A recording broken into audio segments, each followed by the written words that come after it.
This is the alpha testing for Unit 23 Task 3. Then if we hit play, it will bring us to a main menu. This is just a UI widget, a very basic UI widget with 3 buttons and obviously just a title. This can be dressed up a bit for the final version of the game. We could have some, I know, some kind of animation instead of just a static UI. We could have some music playing and some sounds, but as of right now, it's just a placeholder, so we just have 3 buttons.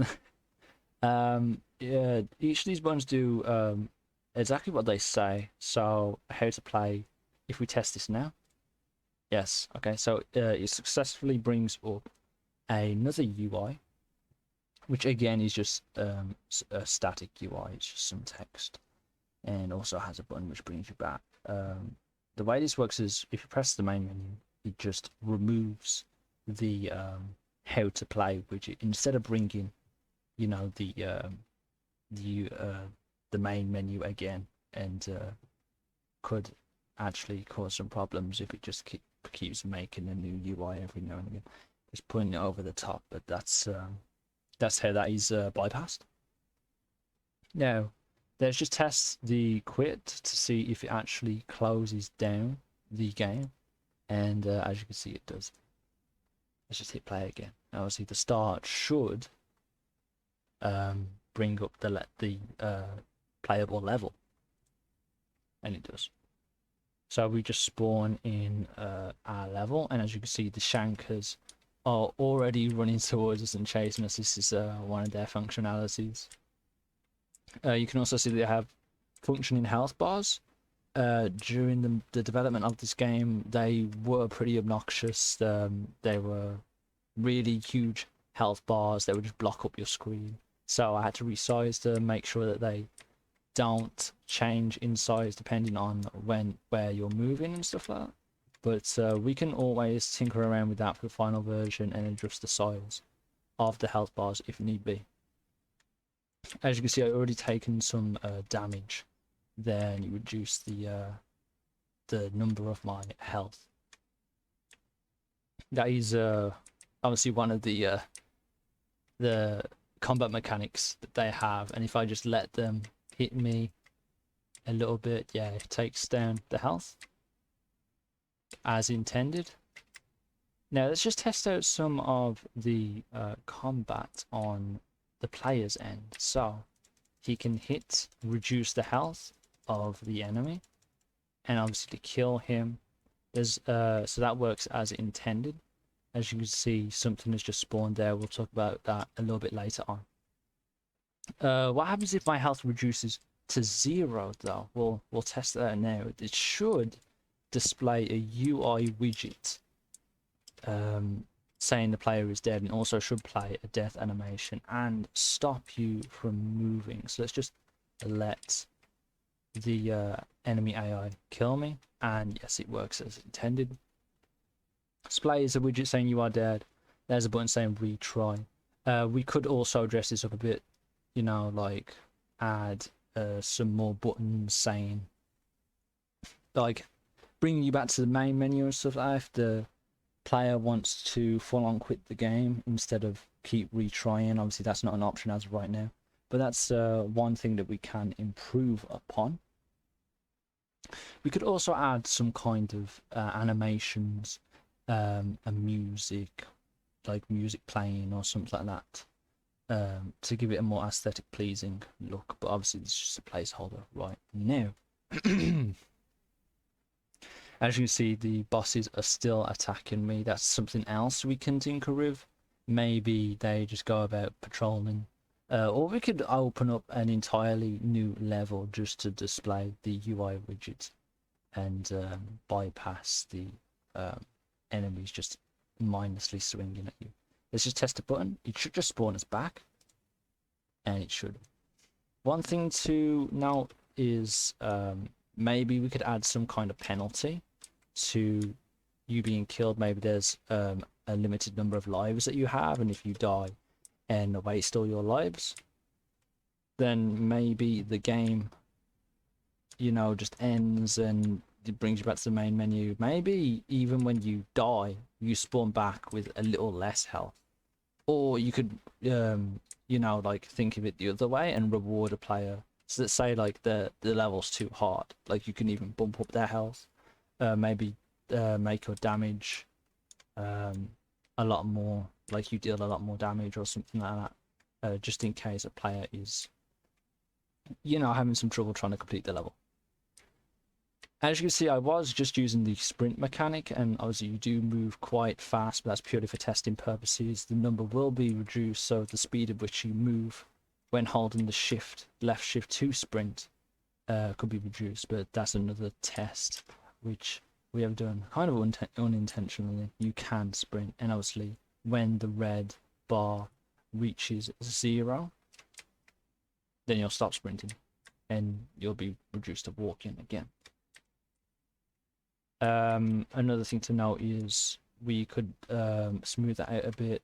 When it reaches 0, it automatically goes back up slowly. As you can see, I'm holding the shift down, so that is a little bit buggy, but obviously we can jot that down and make changes to that. I'll do that right now, actually. Let's test out the combat, and another thing, actually healing in this game. Now, instead of deer hide, which was the initial idea, and having like deer roaming around, instead the enemies will actually drop a healing item.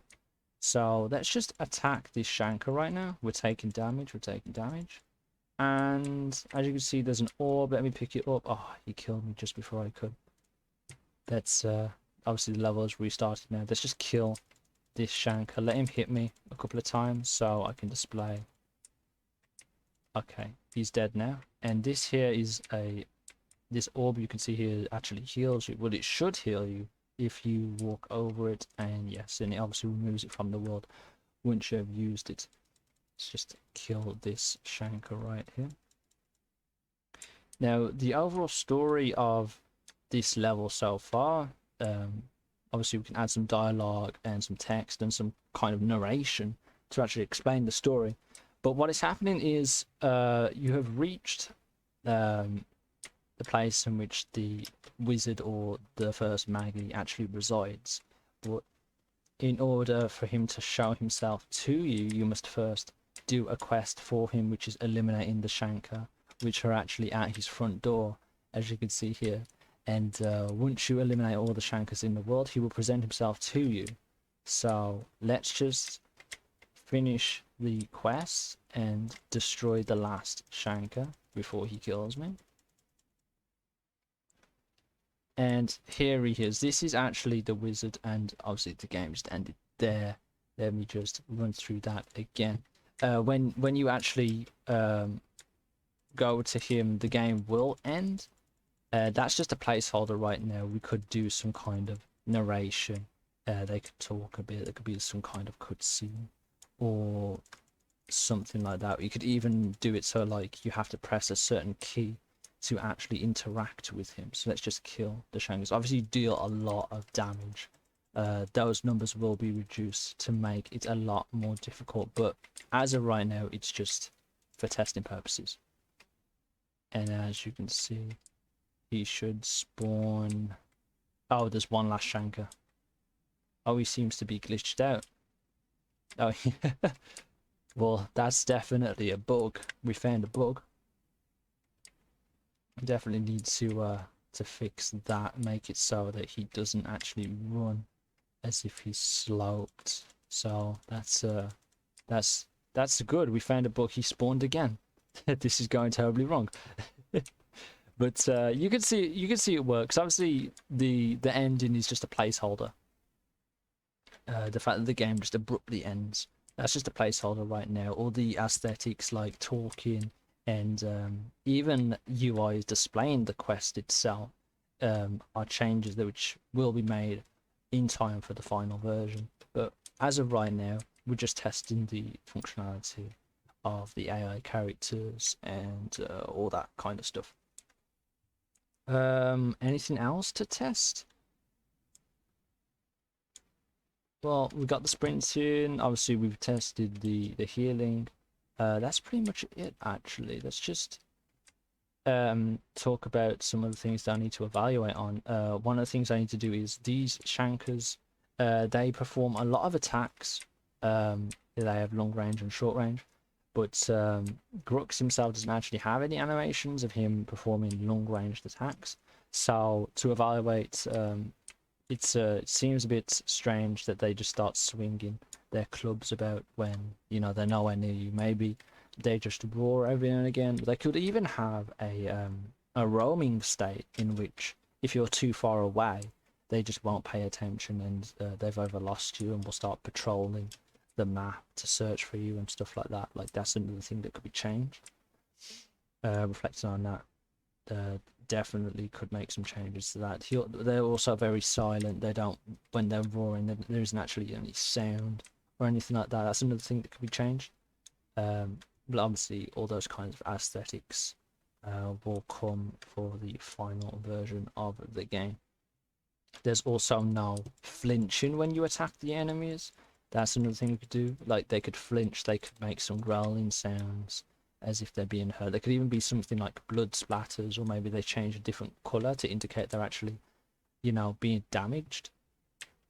Another thing, when they die, they're completely removed from the game. That could be smoothed out a bit. Maybe there's some kind of exploding, like they explode or they just fall down and die and they don't actually get removed straight away. Or maybe if you take inspiration from God of War, when the enemies seem to disintegrate after they die, that could be another thing that could be changed.